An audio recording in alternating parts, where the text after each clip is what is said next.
কি খাচ্ছ? কি খাচ্ছ? মিষ্টি? মিষ্টি খাচ্ছ তুমি? তুমি মিষ্টি খাচ্ছ? উনি বাবারে,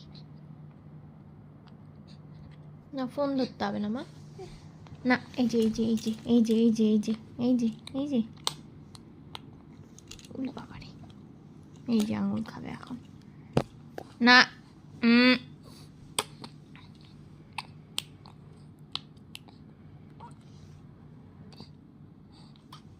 এই যে এই যে এই যে এই যে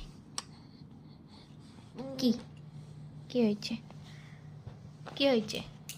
প্লাস্টিকটা এত পছন্দ, সব সময় প্লাস্টিকটা নিয়ে নেবার জন্য। এই যে এই যে এই যে তাকা আমার দিকে, এই যে এখানে তাকা, এখানে তাকা, তাকা না রে। কি খাচ্ছ আগে তুমি বলো, তুমি কি খাচ্ছ? চচো?